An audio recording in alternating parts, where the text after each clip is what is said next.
A função paterna, segundo Lacan, a estruturação psíquica e o nome do pai. Introdução.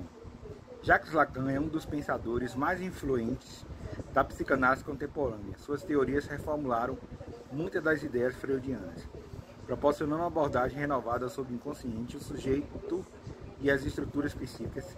Entre seus conceitos mais profundos e centrais está a função paterna, uma ideia que vai além da simples representação biológica do pai, que é fundamental para a estruturação psíquica do sujeito. A função paterna, em Lacan, está intimamente ligada à ideia do nome do pai, conceito que marca a introdução da criança no campo da linguagem, da lei e da ordem simbólica.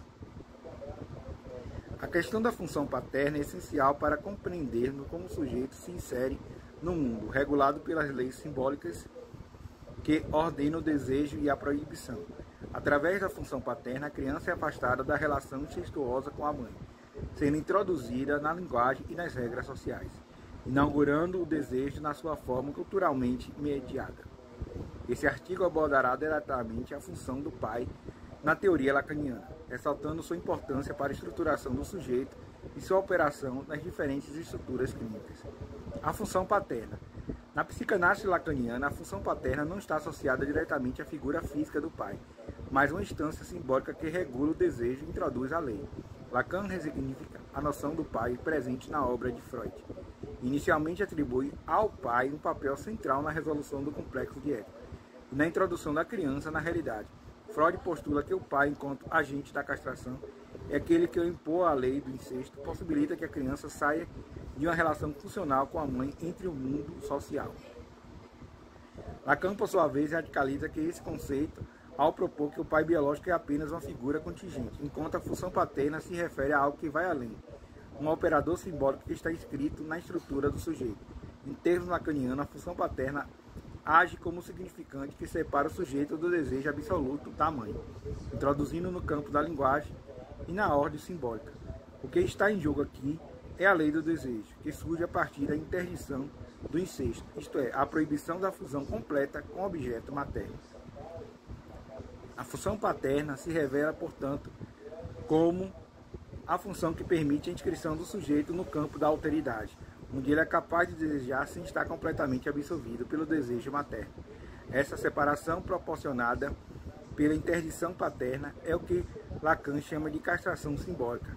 Sem essa interdição, o sujeito não pode estruturar-se de forma adequada, permanecendo preso à onipotência do desejo materno.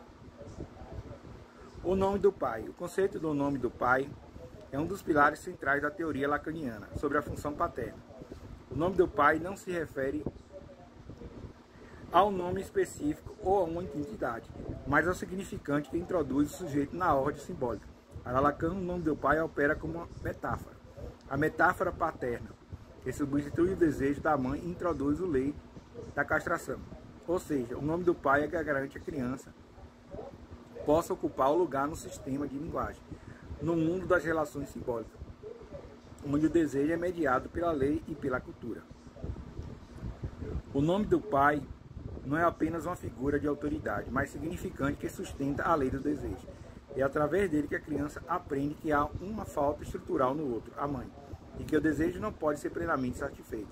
Ao reconhecer a falta no outro, o desejo também se reconhece como desejante, ou seja, alguém que sempre está em busca de algo que nunca será plenamente alcançado. O nome do pai, enquanto metáfora, funciona a suplantar o desejo da mãe e estabelecer o sujeito no campo do desejo simbolicamente ordenado. Nesse sentido, Lacan reformula o conceito freudiano de complexo de Édipo, destacando que o pai não é apenas agente da castração, mas o garante na introdução do sujeito na estrutura simbólica da cultura.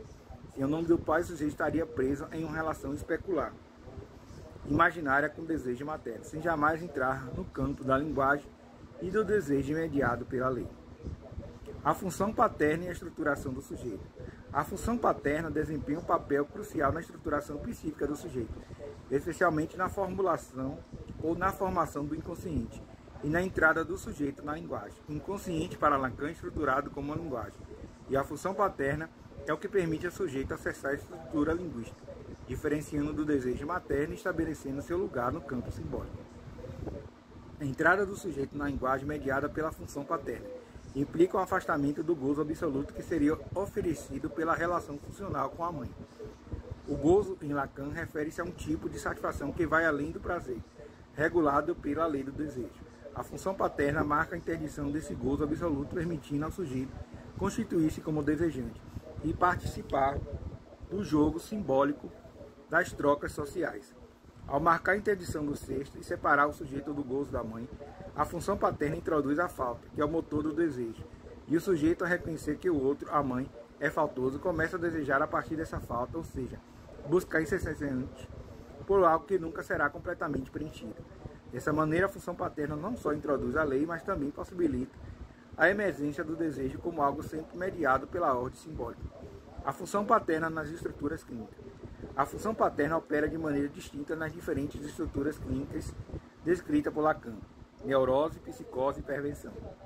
Essas estruturas são vistas como patologias em si, mas como forma de organização psíquica, que depende da maneira como o nome do pai ou não é escrito na vida do sujeito. Na neurose, a função paterna está presente, mas o sujeito vivencia a lei de maneira conflituosa. O neurótico reconhece a interdição paterna, mas sente-se culpado e angustiado por seu desejo.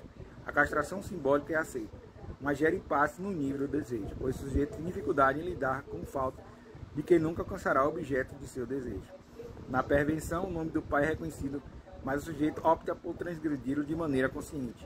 O perverso desafia a lei do desejo ao tentar colocá-la em xeque, muitas vezes adotando posições que buscam restaurar o gozo absoluto que a castração impede. Mesmo assim, o perverso não está fora da ordem simbólica. Ele apenas tenta jogar com as suas margens. Já na psicose, por outro lado, o nome do pai é fora-ocluído, ou seja, ele não é sequer reconhecido como existente na estrutura do sujeito. A fora-oclusão é o mecanismo pelo qual a função paterna é excluída do inconsciente, levada à ausência de uma metáfora paterna, que organize o campo do desejo. Como consequência, o sujeito psicótico pode experimentar uma relação direta e brutal com o gozo, já que a lei simbólica que mediaria o desejo não está operante. A fora-oclusão do nome do pai é um dos aspectos mais importantes na teoria lacaniana da psicose, pois explica porque o psicótico não tem acesso à ordem simbólica da mesma maneira que o neurótico e o perverso. A função paterna na clínica psicanalítica. No sexo analítico, a função paterna desempenha um papel sutil, mas fundamental. O analista, de certa forma, pode ser visto como aquele que encarna a função paterna a regular o desejo do analisando e a fornecer uma estrutura simbólica para suas associações livres. No entanto, essa não é uma posição de autoridade no sentido tradicional.